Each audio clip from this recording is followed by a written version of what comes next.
Hey everyone, it's Jason. Welcome to Marvel Zombies HYDRA Resurrection, a zombie side game. This expansion is going to bring, I don't want to be like mean about it, but the second tier of Avengers. They're going up against Red Skull and his HYDRA Troopers.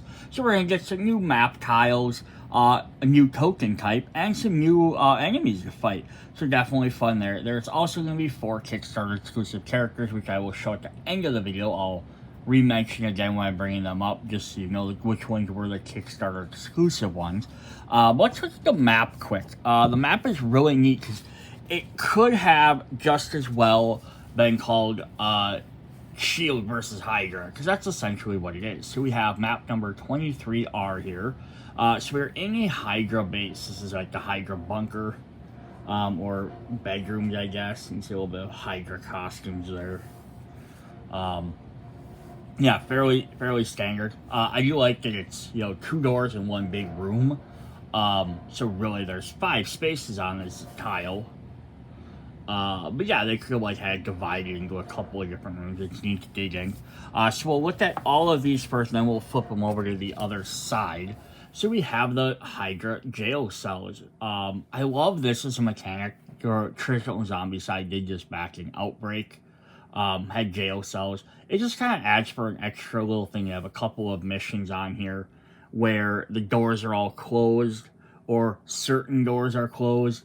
And then when you open them, like either all the doors open or certain doors open, and you have to guess, oh, we opened up the wrong doors, and release the zombies versus with the bystanders. It's just kind of a neat little mechanic you can play around with. Definitely fun. The only thing I might personally do, 24R, is so they just have regular doors. I'll probably, when I play this, I might even swap them over to the like jail cell doors, or the sliding doors they have from Prison Outbreak from Zombie Side, just because that way they differentiate from regular doors. The only downside to that is because if it triggers off of like a green token or a green objective, I'll have to remember, like, green objective means purple doors. It also nice to have a crossbones mask there. That's kind of fun, little extra details, so it's not just a generic everything. We do have another hallway here with some HYDRA tech equipment, and it looks like it possibly a med lab, a couple different things there. So you can combine this with that first tile, to make like big long hallways that way, or you can make big fat hallways like this. So it's kind of cool, just giving you some different options there. But again, these are kind of meant to go like up and down, because there's no exits on the sides, so it's supposed to be a bunker of sorts. And that's where this one gets a little tricky, because that's right in the middle. So, I mean, it could go like that as a T-shape. Alright, our 4th tile, we have R26 here. HYDRA supplies, we have another hallway. This one's right in the middle, so this could line up to that one. We have some different dynamite and stuff with the HYDRA symbols. Chemical supplies, it looks like. Some gears. Some blasters of types. And some different like medical needles, like some syringes, probably like power themselves up. But yeah, there we go. So we got a couple different things there.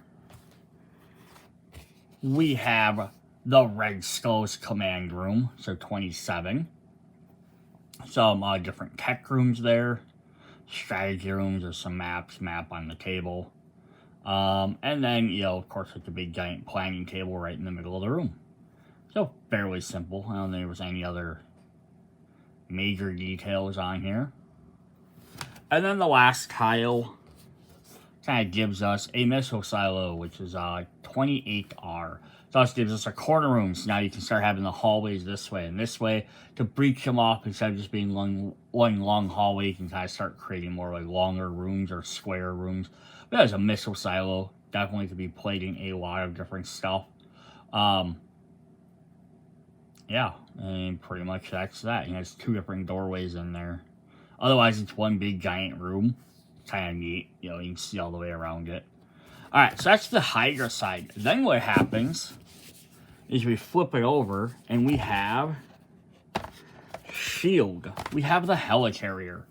So the Hellicarrier is going to be made up of 2 different spots, a top deck and a bottom deck. So top deck goes downstairs. You can take the stairs downwards. Otherwise, yeah, you have like this is like the runway on the top of the Hellicarrier. There's like a little missile silo for that one. And then a doorway that goes into there. Also on the top deck of the flight deck, we have 24V. So these are some of the Hellicarrier ships. A couple different spaces there. A little security room there. Yeah, very, very interesting little space off to the side. And then now, I don't remember which way they all go, because now we have our downstairs leading down into the Hellicarrier blimp part. This is the command center. A couple different rooms in there, some security rooms. Way out on this side, you can leave out on that side, so it can extend outwards or it can extend out through the back. Gives you some different options there.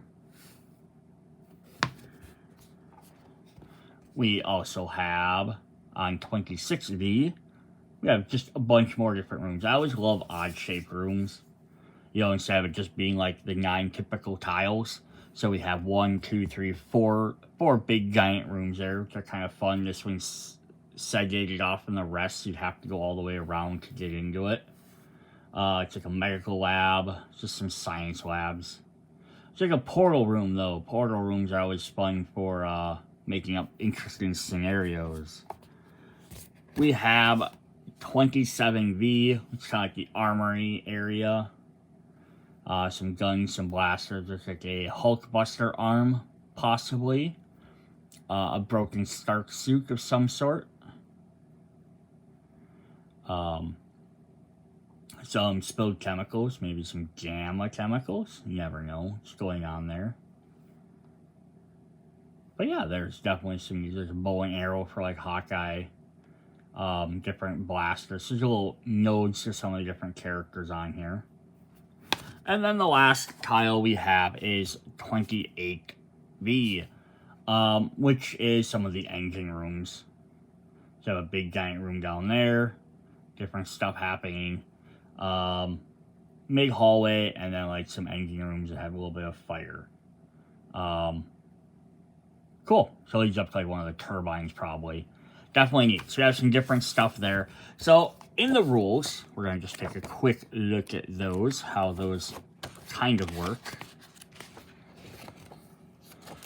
So large rooms pretty much work very much the same. Big long hallway. You know, you can walk all the way up and down through. And then big rooms have multiple different little zones. Lots of this is the same as everything else. Eyesight goes through this, goes through that. Pretty much fairly standard. Nothing really changed there. Movement. In big rooms, movement stays the same. You can go same way you can see anyway, you just can't see diagonal. So even if you're in a big giant open room like She-Hulk here, you can't see this spot. Kinda doesn't make thematic sense, but it makes gameplay sense. So then one of the big changes here is multiple levels, which you mentioned with the staircase.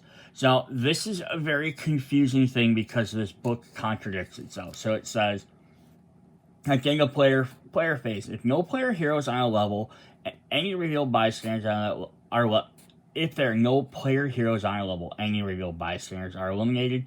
Triggers devour effects in superhero mode. During the enemy phase, if there are no player heroes on a level, don't activate enemies on that level, nor draw spawn cards for its active spawn point. So it's showing here, in hero mode, all the superheroes are on the Hellicarrier's lower level. They've taken the stairs down, so there's She-Hulk. There's some bad guys there. There's Nick Fury as a bystander. There's the Vision. They're all on the next level. So it says, Hellicarrier's level, activate as usual. Since there are no superheroes in the upper level, Loki, Hydra Soldier, and the spawn point don't activate. So it's saying these don't activate because nobody's there. Which I guess kind of makes sense. If they can't see you, they're not going to activate. And it kind of has you change the thing. But like, it gets confusing because I believe the X-Men set had, I'll double check, I think the X-Men set had either the same or different rules, but then like the Fantastic Four had the elevator rules, which they do crawl through the elevators. But what makes it confusing is this next step here, is it says stairs. Allow game pieces to move between levels. Stairs themselves are not zones, it can be occupied. So basically if you move into a stair, you just go up to the next level. Makes sense. Last sentence here. This means enemies can also use the stairs to move between levels if they can't see anyone on their level and the closest target is on the other level. So right there, that says the enemies will use stairs, but if we flip back to the previous page, which I'm not going to do, it said if there are no heroes on that level, they don't activate. If they don't activate, that means they don't move. So I don't know which direction the game really wants you to take this. If they do or don't activate. I personally just say I think zombies, especially in this game, are going to be smart enough to be able to find a staircase and crawl up it. You know, there's no line of sight between levels, so they can't see if there's anyone from the bottom to the top. But it does say when you first enter stairs by a new level, make sure you spawn for it. And then just to kind of show off what this means, though, is because so there's like this stage, there's like the top of the Hellicarrier, then there's the bottom of the stage. So the idea is supposed to be like you did stuff here and you go down, now you're playing the rest of the game down here. It's supposed to be the idea. But again, if that's what you're doing, and like here's another one like that too. So basically it says if you clear the top, or if you clear the bottom, you go towards the top, which is where you want to exit from, or not be on there. Different things are going to happen. But like this map, you start here and your exit's here. So at some point you're going to have to go up to deal with this up here, and then you're going to have to come back down. Or these guys are just never going to activate if you never go up there. And if there's no reason to go up there, why would you, right? So yeah, it's kind of interesting. So I would assume they would still, if they're up there, they would do it like this, like until you come up here, maybe the spawn point doesn't activate until you've been up in that area, then it will activate from then on. You can even determine spawn points won't continue to activate, but I would assume that any other enemies on there would continue to at least follow you. They see you go down a flight of stairs, they're gonna follow you. But that's just my thought on it. Alright, then we do have some extra new stuff in here as well. We have new zombies, we have new tokens. Just gonna redo my camera here quick. So we did get a token sheet. Oh, go back up just a little bit. So we have 9 more doors. They just gave us some extra doors, probably because of the prison cells, so you make sure you have enough. And then we have explosive canisters, which are a brand new tile, and then we flip them over. We have broken doors and explosive canisters.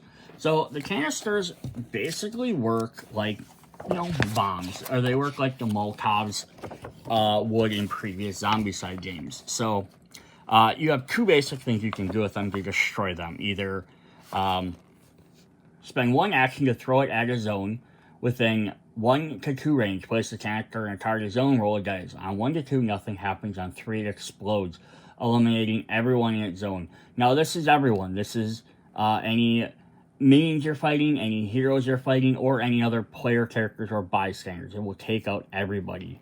Or a player hero may also choose to target a canister while attacking a zone, ignoring target priority. If they allocate 1 hit cook, the canister explodes, eliminating everyone in. So ranged attacks, you can blow it up from a distance. Now technically you could melee it and destroy it that way, but you are then going to also be destroyed. So that's really neat. It kind of works. There's a couple of scenarios and missions in this game that revolve around that mechanic. You have to get a canister to blow up Hawkeye. You have to go find them, bring them over to him, and use them to blow him up. So it's a neat little idea to actually specifically use those. What's also neat is because now they have this fire mechanic. So it says whenever a canister explodes, flip the token to its fire side. Enemy heroes suffer no effects from fire. Essentially because it's going to do like 1 damage, and they just heal from it. Player heroes suffer 1 wound whenever they end an action in a fire zone, so they can still run through it, they just can't end in it. And enemy heroes, zombie hordes, shield agents, and bystanders are eliminated if they enter a fire zone. So I like that, because that was one of the whole big things with the old Molotov cocktail, or more so in Black Plague, they had the Dragon's Vial, and you set it on fire. You're just gonna flip it over, you put down a fire token, except it went away at the end of the turn. So I like the idea of the fire sticking around. And then just a solve that says during each turn, roll a die for each fire token. On a 5+, remove that token. So it'll stick around until it eventually flares itself out. So that's actually really fun to be able to do. And then they did have the extra little card for it, just in case you wanted a reminder of the rules. 1 to 2, nothing happens. 3, it explodes. Pretty easy. It explodes, you flip it over, and then we have the fire. Just re-explains all that. But yeah, that's actually fun to be able to have the ability to blow something. Not only that, but like, if it's not a mission where you have to blow it up to take somebody out, or a group of guys for specific reasons, you could always use it as a deterrent somewhere. And that's why it'd be a neat thing you could add to different games as well if you want. Just put this on the map, and then, hey, if it's here, it's here. You know, it's just pretty cool. Alright, then up next, we are going to look at our HYDRA zombies. So we have some new zombie minions here. So these will work. They're not really listed as what like level they are for like movement and stuff. They have last priority. So it would be your enemy hero, whether it's zombie or living character, then brutes, then walkers, then runners, and then HYDRA soldiers. HYDRA soldiers, for whatever reason, are the hardest ones to take down. They also get to attack at 1 range, because they have guns. So it's going to make them a little bit trickier. But they have 1 action, 1 toughness, and 1 reward. So they're basically like walkers that shoot at 1 extra range. But yeah, that's kind of cool. And we get 7 of that sculpt. And then we get 7 of this sculpt here. So you get 14 total. And now these can be added into any single game. They can play against living or zombie heroes. So whichever direction you want to play, you can play against them. And we do have cards for them. We're going to take a quick look at those. So the zombie ones, now they're just treated as whatever. So if you're playing against the living characters, and your minions are your minions are S.H.I.E.L.D. agents, these guys will work right around S.H.I.E.L.D. agents. You know, they won't attack the living characters. They're just treated as, you know, hey, we want whatever. It's just how they worked it. It's how it works. But yeah, so our first spawn point is 4, 3, 2, and 1. The second one is 5, 4, 3, 2. We have a 6, 5, 4, and 3. We have a 4, 3, 2, and 1. A 4, 3, 3, 2. And a 5, 5, 2, 2.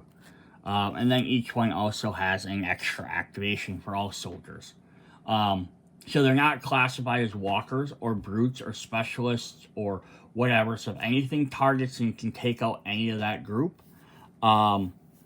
they are considered to be soldiers. So, yeah, they won't work on any of those other guys. They're basically supposed to be a little bit smarter than everybody else for whatever reason.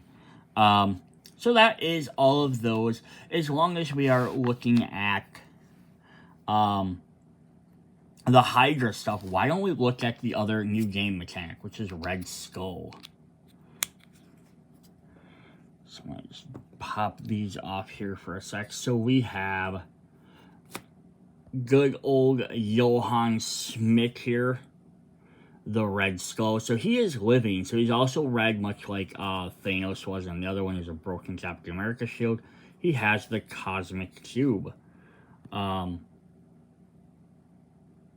But yeah, so he's technically a living character, but you can add him into any game mode and he will fight whoever. He He will bring his Hydra soldiers with. He will fight against living characters. Hey, I don't care if there's zombie hordes out. I want to take out Captain America and them, Avengers. Or he'll jump in and help, fight off this.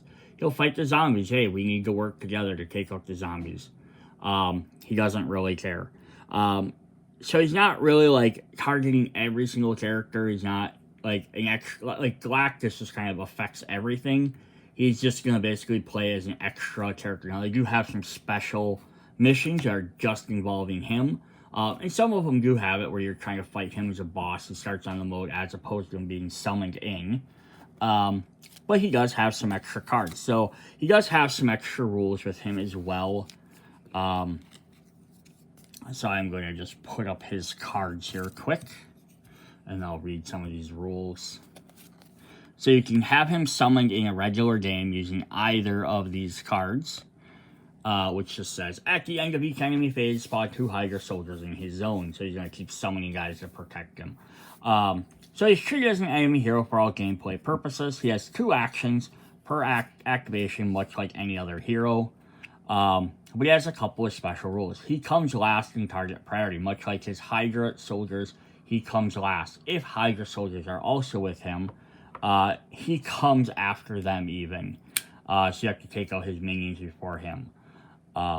Which is different than typical superhero, where they're usually the first guy you have to deal with. He's not rushing into combat. The Red Skull can also attack from one zone away. So what this means for him is that since he has 2 actions, if he is just within 1 range, he will shoot you twice. If he's within 2 spots, he will move 1 and then shoot you because he'll be 1 space away. If he's more than that, he'll move 2 spaces. So yeah, he makes him very much more deadly. I mean, some of the other superheroes also have, range as well, so it's not like it's uncommon. It also says, though, whenever Red Skull is in play, shuffle his action deck and keep it face up next to the board. At the start of the enemy phase, draw the top card of the action deck and resolve it. So not only does he come out and he spawns stuff, but he also has his own special action deck. Which is going to complicate things, of course. So we will have 2 copies of Hail Hydra. All Hydra soldiers perform 1 action, then shuffle all discarded Red Skull action cards back into the deck. So yeah, giving all Hydra soldiers 1 extra action could be bad. Additional reinforcements, spawning a number of Hydra soldier in Red Skull zone according to the highest danger level amongst heroes. So blue 2, yellow 3, orange red, or orange 4, red 5. Teleport, start at the first spawn point. Roll a die. On 1 to 3, nothing happens. Roll for the next active spawn point. On a 4+, place Red Skull in that zone and stop rolling. So you can randomly go across the board. Crush Will. Hero players must discard 1 bystander or trait card each if they can't suffer 1 wound. And then finally, he has Siphon Energy. All superheroes lose 1 power. If they can't, they suffer 1 wound. All zombie heroes increase their hunger by 1. If they are ravenous, they suffer 1 wound. So cool. So yeah, he's gonna come in. Now, you could opt to not use these if you think that's too difficult, because there's nothing on his regular player card you're doing. You just have him summon as a regular character and fight him that way. Or you can have this pop up. I do wish, though, on his spawn cards, it did mention that he attacks from 1 space away, just because that would have been a good reminder, rather than trying to have to remember that.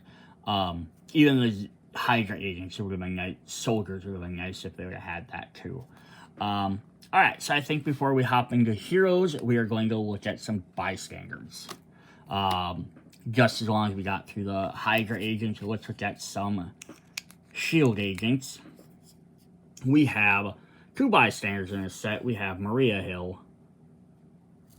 It's very interesting that they made her and the other one, to be Nick Fury, as bystanders rather than playable characters. But there's always a potential they might release cards for them later. They did for Agent Coulson as a convention exclusive card, so they might release one for these guys as well down the line, which would be kind of cool. And then there's Nick Fury Both of them have them big old blasters.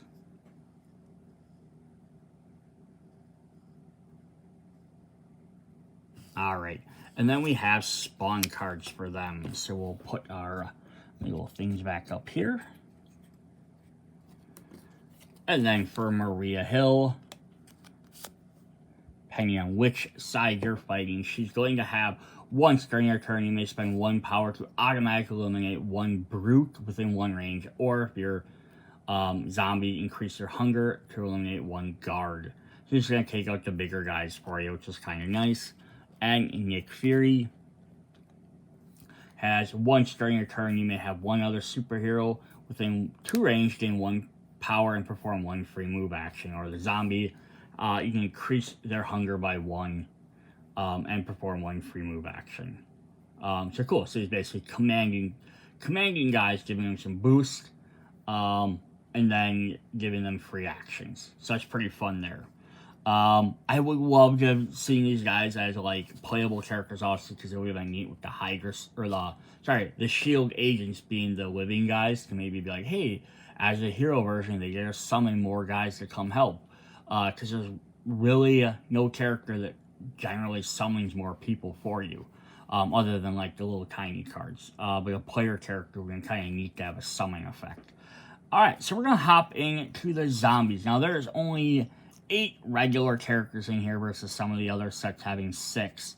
But this is really meant to be played right along with the base game. So that way you have all them other characters to choose from. Alright, let's hop into it.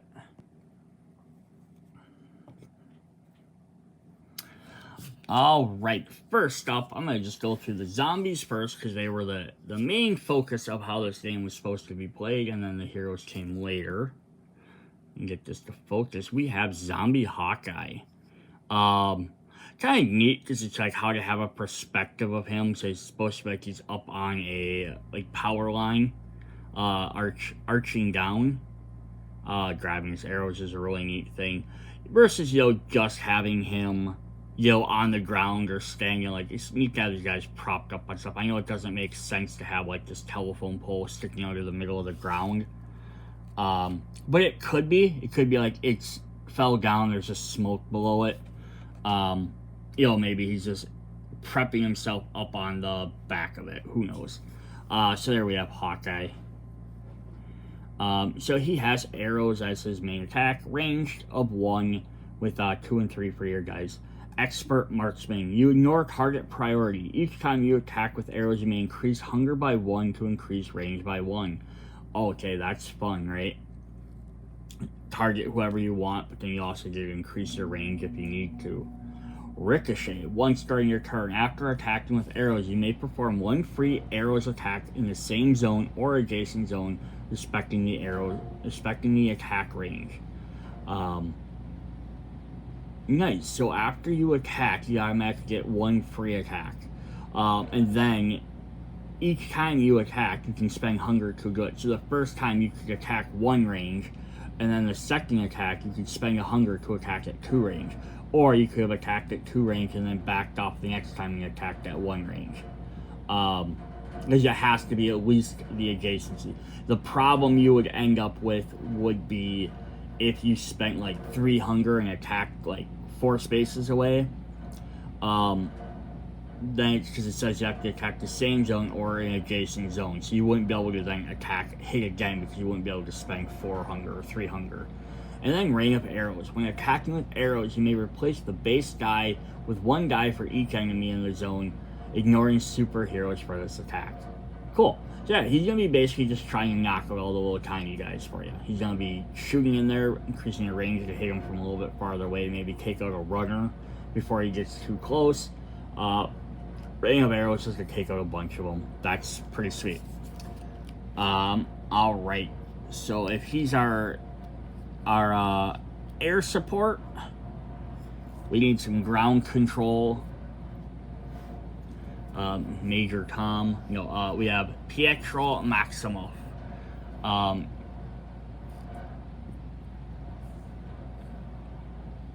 To be running around. The Quicksilver is running on a bunch of skulls using it as a ramp. This is actually a really cool sculpt because, like, yes, if I could get it to focus, that would be great, right? There we go. Yeah, like his costume is tearing, but then if you look at like his arm and stuff, like his flesh is literally just like ripping off as well because of how fast he's moving. But yeah, now we can. Hopefully Hawkeye doesn't, let him. He doesn't have to run in front of Hawkeye's arrows this time, right? You see there in the picture, you can see some of that flesh just flaying off as he's running through the wind. Rapid punches, melee with 3 and 4. Super speed. Once during your turn, you may perform a move action. You ignore enemies and increase hunger by any amount. Move 1 zone for each hunger level increased. So yeah, makes sense. He's just going to clear the board, run through enemies. He doesn't care. Devour and Rush. After performing a move action, you may perform 1 free Devour attack in 1 zone you entered or left. Oh, nice. So it's not for each one, but you can at least get 1. So wherever, somewhere along your running pace, you can do at least 1 free Devour action. So that's quite cool. You can run right through, take a bite out of a guy, and then keep moving. Speed of Thought. At the start of the enemy phase, each time an enemy spawns within 1 range, you may perform 1 free move action. He's just going to get around. So he's going to run around and do basic punches, more or less. It's not a very sophisticated character on what he's doing, but it's definitely going to get the job done. Plus the fact is that he can be used as a good distraction if he runs through a group of enemies just to the other side. Now the enemies might turn towards him versus maybe towards someone else, and Hawkeye or whoever could keep shooting them or taking them out from the other side or get away. And then as soon as they start getting close, he could run back through them to the other side to help his teammate back out. So that's pretty fun. And then we have Sam Wilson, the Falcon. It's actually one of his, it's an interesting costume. It's not one of his standard ones. Oh, why is this always just in sight? I'm just trying to keep that up. Really neat sculpt here as well. Like his costume feathers like flaying outwards. He's like perched up on this thing off this building. He's got Redwing with him, who is also a zombie. He's got some chunks taken out of his wings. At least all his wings are there. That is always that one thing that people say with the zombies, like, oh, if they have wings to fly and like half their wings are missing because like the zombie, how do they fly? Well, his wings are all still intact at least, which makes sense. All right, so we have a ground guy, we have a flying guy, and we have an archer. Very interesting combination. So Falcon's wings, melee for 2 and 3. Red Wing Companion. You may reroll 1 die each time you attack. Each time an enemy or bystander within range 1 is devoured, you may reduce your hunger by 1. Interesting. So kind of like if somebody else is devouring, especially like Red Wing, maybe like comes over and feeds on him a little bit. Plus you get an extra die roll. That's pretty sweet. The Falcon Suit. Do not spend extra activations when leaving zones with enemies. Once during your turn, you may move up to 3 zones during a move action. Okay, so like Quicksilver can just run through and ignore enemies. He just pretends they're not there when he moves. Falcon, if he's in the zone, he just doesn't spend any to leave them. If he goes into a zone, he would still have to stop, but he can leave them for free. He just fly above. But the fact he can move 3 zones definitely helps him get around as well. And then Aerial Devourer. Once during your turn, you may perform 1 free move action, then 1 free Devour action, ignoring target priority. Nice. Move and free attack, ignoring. Nice. You can take out little miniature guys. So far, this is kind of interesting because we have a speedster, a flyer, and an archer on maps that are inside ships and bunkers. Like, they're not out in the city where they have like a lot more space and freedom. It's just kind of funny. They shove the characters that would thematically make more sense to put on the outside map inside little tiny areas where there's not probably a lot of room to fly around in a bunker, or shooting like down hallways, right, versus a big open city. This is kind of funny. All right, then our 4th zombie is actually not an Avenger. This one kind of came out of nowhere then, right? We have Loki, Laufey's son, was standing on Frost Giant's head. Yeah, Zombie Loki, right? Have him team up with Zombie Thor. So this is actually a really cool Loki version too. He's got the big giant like fur cape, big scepter. I know he usually carries some type of scepter, but this one's like more like a trident versus just like a staff. Of course, he has giant horns. Again, he's standing on a frost giant's head. Not necessarily Laufey's head, but at least somebody's. What's Loki gonna do for us? He has Scepter, melee for 2 and 3, Shapeshift. At the end of your turn, if there are no enemies in your zone, you may have all enemies ignore you during your next enemy phase. So this is actually a really fun ability. So basically, if there's no enemies that can attack him, you can basically just be like, enemies can't see him. They don't target priority to move towards them.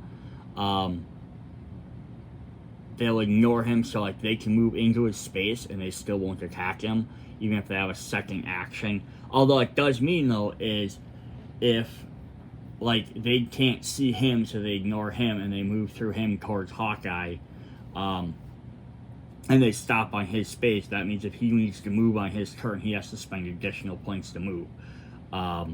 So unfortunately, that could be a thing. I know the big question I've seen a couple of times online about this is, what if he's the last character? What if everyone else has escaped and he's the last one on the board? Basically saying enemies can't attack you. Correct. They're going to ignore you every turn. But again, the exception is going to be if they somehow form a line that you have to go through, you have to make it all the way through them. Like, they'll stop moving, but if they're clogged up 2, 3, 4 spots deep, and you can't get through them, and all of a sudden you end your turn in one of their spaces, not only are they all just going to attack you, they're all going to activate and move towards you, which then could cause more issues. You might not be able to. So yeah, if there's a clear path, you could essentially walk across the entire board every single turn, but you have to watch out for, just watch out for that. Or if there's still other objectives that have to get done, you might trigger other things that might activate certain things or stuff like that. Alright, then we have Deception. Once during a turn, you may select one zone within one range. All enemies in that zone activate and attempt to move into your zone. So this is a taunt ability, which I love taunting. Because again, kind of like I said, Quicksilver, you could go to one side and try and pull guys towards you just by them seeing you. This does it without having to get across. You can just bring guys, you select one zone in front of you, all enemies in that zone activate, and they only have a move action. So even if it's like a runner that would have 2 actions, they're not gaining their 2 full actions. They're not gaining an attack action. A Hydra agent's not gaining a shoot action. They're just gaining the ability to try and move towards you. But again, it doesn't have to be directly in front of you. You could push it off to the side and they might go that direction. Yeah, or wherever you start, they're going to try and move towards you. But now what you do is you can pull them one space towards you and then, move and then shapeshift, God of Mischief. At the start of each round, you may place yourself in any zone containing a bystander or hero, then perform one free Devour attack. Oh, so he can just then teleport around the board. And perform Devour attacks. Nice. So if there's ever bystanders left on the board, you can definitely just skip around through them. That's pretty cool, too. Yeah. So he's not going to be a powerhouse. He doesn't have any, super eliminating enemy effects, but he's going to manipulate everything on the board, which is a really fun and Loki style of gameplay. Alright, we're going to jump into our heroes. Well, before we do that, let's look at what happens if you... Yeah, we'll look at the heroes first. Then we'll come back to how you fight against them. Alright. We needed a big Avenger in the set, so we added Ant-Man. Yes, I made that joke. This was cool, because he's riding on one of his ants. I like the fact that, they made the ant pretty big and him pretty small, to still show, the scale of what he is. Even though it's not the scale in the other figures. It's always nice to try and keep scale between figures here and there, but like sometimes it's not worth it for making cool looking miniatures. So bioelectrical blast, range of 1 with 2 and 3. Diminutive size, you ignore target priority. You do not spend extra activations when leaving zones with enemies. So yeah, movement, target. You know it's just theme in here, right? Both of those two things, ignoring target priority and leaving action. So these guys are all kind of maneuverable and can select their targets. Advanced engineering, you may perform open door actions for free. During your turn, you may spend 1 power to draw 1 heroic trait, may be done repeatedly. That's cool. I think I've only seen Rogue, I think is the only other character in the non-Kickstarter stuff I've seen that has the ability to do free door actions. I might be wrong. That's the only I can think of off the top of my head. That's nice because there's a lot of stuff where you need to open doors. But yeah, you don't have to spend that extra action. And then pin particles. At the start of each enemy phase, you may spend 1 power to have all enemies ignore you during this end phase. So kind of like Loki's shapeshift, except you have to spend a power to do it. Loki's was just straight up. But also the difference is there's no enemies in his zone. He can do it if they're in his zone. He doesn't care. He just spends it and then everyone ignores him. So he can be in a zone with a bunch of guys and then spend 1 and then shrink down and they can't see him anymore. So that's actually pretty cool as well. It's a neat little escape effect. As long as we're talking about guys that are hard to tag, let's look at the Vision. So I'm not sure which Ant-Man this is. I'm going to guess this is Hank Pym Ant-Man and not Scott Lang. Just because they've been tending to go with like the classic versions of characters. But I can't say for sure. It doesn't tell me. So here's the Vision. Really neat. He's phasing through that rock there. Must have been a fun one to sculpt. I don't particularly like this costume. I've never been a fan of this. I like his traditional green and gold one. I don't really like this. I think this red and green and light green, dark green, it's a little bit too busy for me, but that's my personal preference. Energy raise, range attack with 3 and 4. Computer intelligence. Once per attack, after rolling, you may spend 1 power to reroll any misses. Nice. So yeah, we should just see all your dice first. Hologram. Once during each enemy phase, you may spend up to 2 power to prevent the same amount of wounds suffered by superheroes or bystanders within 1 range, including you. Oh, cool. So essentially, you made a hologram that they attacked instead. But yeah, up to 2. So yeah, you can ignore 1 or 2 damage. To prevent the same amount of wounds suffered by super or bystanders. Protecting bystanders is a very powerful mechanic. And then Natural Tactician. Once during your turn, you may have 1 other superhero draw 1 free hero trait, then perform 1 free action, then resume your turn. Cool. Gives them a free, not just a free action, but a free trait as well. So I do like this. It kind of plays on the computer aspect.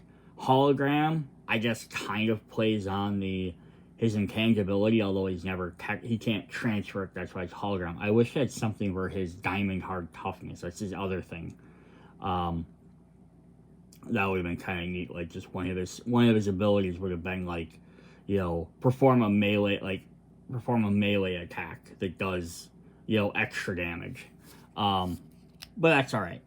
We get bruiser characters anyhow. So some characters they tried to have characters be like one type of thing instead of multiple. Speaking of bruisers, though, we have the She-Hulk, Jennifer Walters. Alright. So she can go toe-to-toe with all the big heavy hitters. Hulk, Juggernaut, Thor. She's got a car she's standing on, which is really fun. Yeah. Very simple. She's got like classic swimsuit type costume on. She has Gamma Punches, melee 2 and 3, Gamma Strength. You have 5 health. When attacking with gamma punches, you may spend 2 power. If you do, roll only 1 die. No bonuses possible. A successful score rolling 4 hits against a single enemy. Nice. So you roll 1 dice. Instead of rolling 2 dice with 3 accuracy, you're going to roll 1 die. Instead, you're going to possibly just do 4 instead of only 2. So basically, it's having your dice for potential to do. It's like a charge punch almost. Kind of neat. Crushing Leap. Once during your turn, you may spend 1 power to perform 1 free move action, moving up to 3 zones and ignoring enemies. You may eliminate 1 brute, walker, or runner in the zone you end in. Nice. Elimination, movement. This set has a lot of movement characters. And then Untapped Rage. Gamma Punches gains 1 die for each wound you have suffered. Once during your turn, you may perform 1 free Gamma Punch attack. Nice. That's actually pretty cool. So now, so Untapped Rage would work. Would that work with the top one? It says when attacking with Gamma Punches, you may spend 2 power. If you do, roll only 1 die. No bonuses available. Okay, I'm guessing that bottom one is plus 1 bonus die, is my assumption. Otherwise, that would be really brutal, right? You gain plus 1 die for each wound. Also, now you could turn around and use multiple on there. I'm assuming they don't combine together. That just seems a little too overpowered. Alright, our last Avenger, last Avenger that's not part of the Kickstarter stuff is Natasha Romanoff, the Black Widow.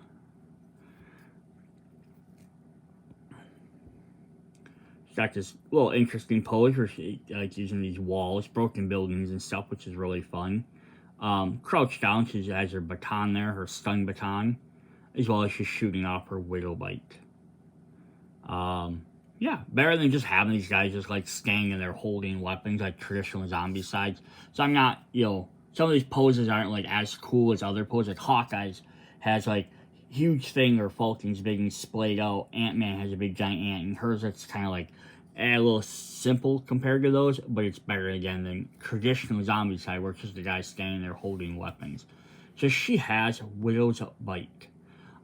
Range of 1 with 2 and 3. Assassinate. Each time you attack with Widow's Bite, you may eliminate 1 walker or runner in targeted zone. Again, there's a lot of stuff in here. Eliminating, like, choosing who you eliminate. So these guys are more like your focused characters in this set. Combat Reflexes. Each time enemies move into your zone, you may spend 1 power to perform 1 free Widow Bites action. Cool. They move in, you automatically get to eliminate 1 of them and then attack. And then Killer Focus. Widow's Bite gains plus 1 die to results. Each time you eliminate a brute or zombie hero, you may perform 1 free Widow Bites attack. Oh, so that's even cool. So, yeah, if you gain extra die, 1 extra die to your things, now it's 3 dice. If you take out a brute or zombie, you get a free Widow Bites action, which then says each time you attack with one, you get eliminate 1 walker or runner. So you eliminated a brute or zombie hero, then you also get another free, assuming you attack with Widow Bites there, you eliminated 1 walker or runner to begin with. Then you get a second attack where you get to do another one. Yeah, that's pretty cool. Kind of combines together everything. Alright, then our last playable character in the base game. I said it was the last Avenger, but it wasn't the last playable character. We get a playable Red Skull. So this is fun too. So obviously you can't play Red Skull against Red Skull. We've already seen his miniature, so I'm not going to worry about that. But you get to play with him. So he has the Cosmic Cube at 2 range. Very few characters have 2 range in this set, but he only has 1 die. So he's not going to be super powerful with it. He has Teleport. Once during your turn, you may spend 1 power to select 1 bystander or superhero within 2 range and move them 1 zone, ignoring enemies. Oh, like short range teleporting. Okay, not too bad. Commander. Once during your turn, you may have 1 other superhero perform 1 free action, then resume your turn. Nice. It's always a good thing to have. And then Untapped Power. When you power up, you gain 4 power. Once during your turn, you may have 1 other superhero Within 2 range, perform 1 free power-up action. Oh, that's crazy, right? You're gonna gain your 1 point during your turn, potentially use teleport, power up if you like, gain your 4 energy back, and now you can keep using it. Now, again, I wish if he had something more to use it, but you can keep using teleport then to move your characters around. So 1 bystander, or so within 2 range, and move them 1 zone. So technically, your character would be a thing within 2 range. You can move yourself as well that way. But you're only moving 1 zone, so I don't know. It's, I guess, just spending power rather than using an action. So it's definitely there. But yeah, he doesn't even have any action attacks. But yeah, you're going to be able to move guys around or power guys up. Which is pretty fun. Background guy, that's what he does. Alright, so that's what we have for those. Let's take a look at if you're fighting against them. What are you fighting against? We have Zombie Loki. Move that back to the middle. Do not spawn him as usual. Instead, if he's not in play, for each walker that enters the zone with a superhero guy, roll 1. On a 5+, replace it with a Loki. Interesting. He comes, you set him off to the side, and every turn he's going to spawn a walker. Each walker that enters the zone with a superhero, roll a die. Oh, okay, you don't spawn them for him. When they walk into a zone with a superhero, he might turn into them, so you don't know which walker might be Loki. Oh, that's mean, because then he can just pop up right on top of you. Hawkeye can attack from 2 zones away if his zone is attacked, but he is not eliminated. Push the attacking superhero 1 zone away. The Falcon ignores superheroes if there's any bystanders on the board. It inflicts 1 wound to superheroes in each zone he leaves. Automatically devours 1 bystander standing in the zone where he ends his activation. Oh, yeah, you need to take him out fast. And then Quicksilver, move 2 zones per action. Each time a rush card is drawn, he moves 1 zone. Makes sense. She-Hulk has +1 move action per activation. Her attacks deal 2 wounds. Moves fast, hits hard. The Vision can attack from 1 zone away, does not require line of sight, and ignoring walls. What? I'm sorry. He can just hit from 1 space away right through. He can punch you through a wall. That's awesome. I mean, it sucks to fight against him, but that's awesome. Black Widow spawns in the zone that has the last zombie hero that was activated. Then rolls 1 die. On 4, they suffer 1 wound. Oh, so she stealths you. And then finally we had Ant-Man. We've seen Red Skulls earlier. Last in target priority. His attacks target all zombie heroes in his zone. Cool. So he can ignore everybody, and then he hits everybody that he's around. Alright, so those are the base characters in the game. We do have 4 Kickstarter exclusive characters, so just when you're buying the game, double check to see if these characters are on the box, or in the package if you're getting the Kickstarter ones, or if you're just getting regular ones. So we will go ahead and we have 2 zombies and 2 heroes. We'll look at the heroes first.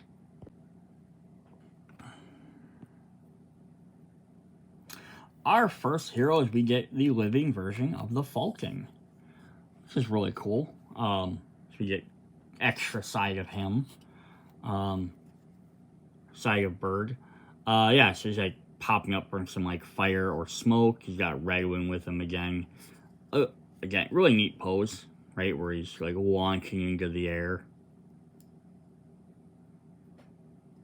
Alright, so what does the Falcon? Yeah, this is an interesting costume. I have to say, I get this one's probably just as busy as the Visions, which I said I didn't like, but I think I like this better than just his red and white spandex.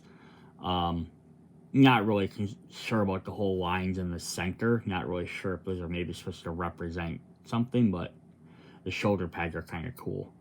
Falcon's wings, melee for 2 and 3. Red Wings scouting. Once during each enemy phase, before drawing a spawn card, you may spend 1 power. If you do, draw 2 spawn cards, and instead choose 1 and discard the other. Oh, that could be very helpful. So you have to pick which spawn point you want to do it at. But you get to decide, like, hey, if they're close to us, what are we dealing with? We don't want runners, or I don't want a superhero next to us. That can be very helpful early in the game, too. The Falcon Suit. Do not spend extra actions when leaving zones with enemies. Once during your turn, you may move up to 3 zones during a move action. It's the same as his other.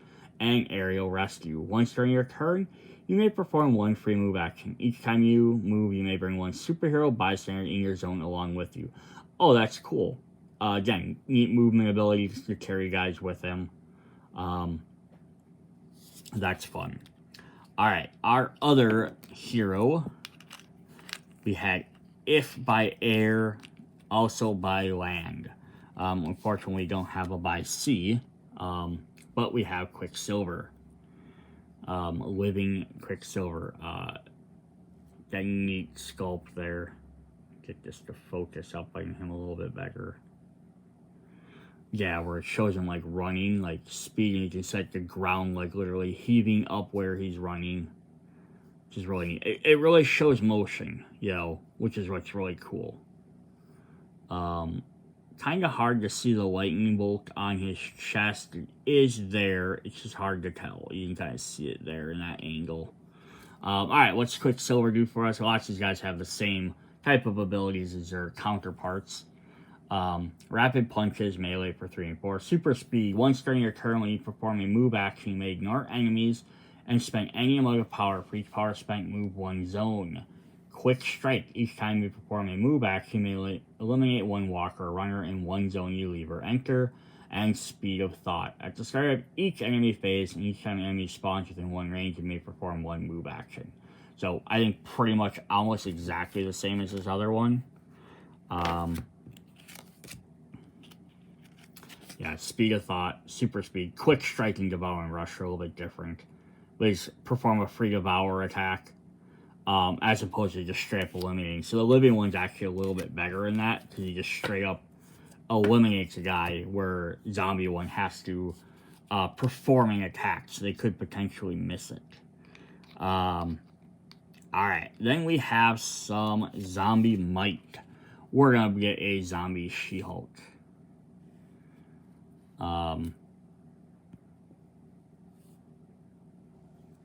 Let's see if we can get that to focus for us there. Yeah, look at that. I love that arm, right?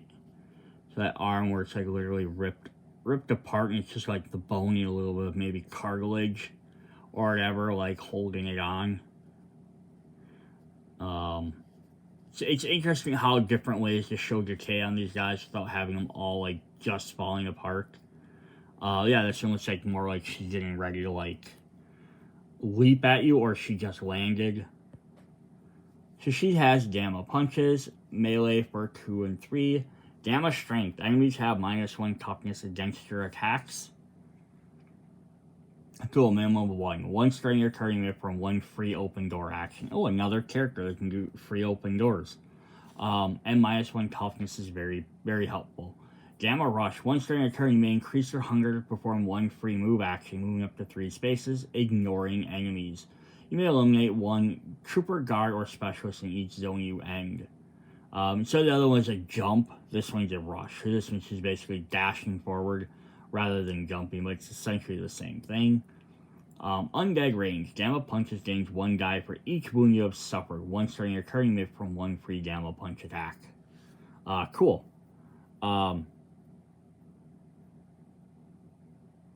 Yeah, so that's kind of neat. You can do Gamma Rush there. To move, 1 free move to move extra, get in, to either open a door for free, or land in, do Undead Rage, land somewhere, eliminate 1 guy. Then depending on how many wounds you have, you gain extra dice for your attacks, and you could do 1 free punch. You could get a free move, a free punch, potentially more powerful with weaker enemies.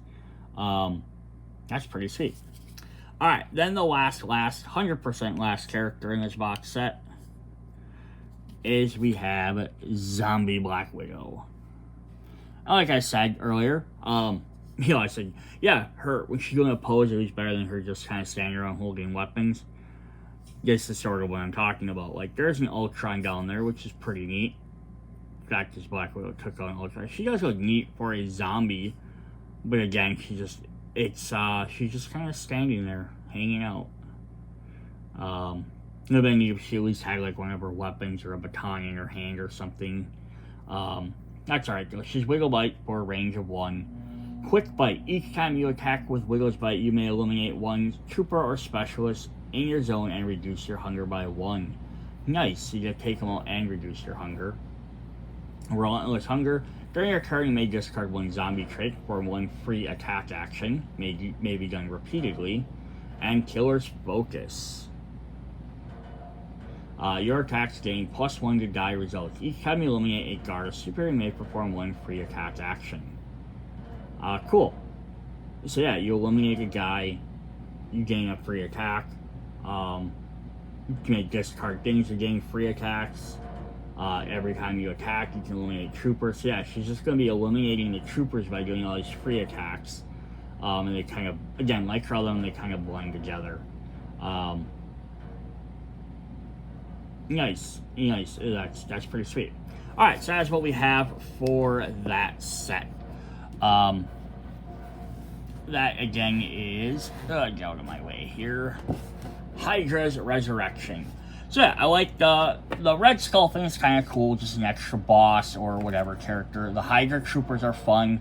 I did mention in like some of the other sets are going to need if we had the opposite version, another hero version of a ranged character, like maybe we could have had like Nova Troopers for the Guardian set, or even like Doombots for the Fantastic Four set, like Doombots, and maybe not give them a range to them, and maybe they can't be devoured as robotic characters, like a counterpart to the zombies. Then you could have had the HYDRA just join the zombie side and the other guys just join the living side. That would have been kind of a neat idea as well.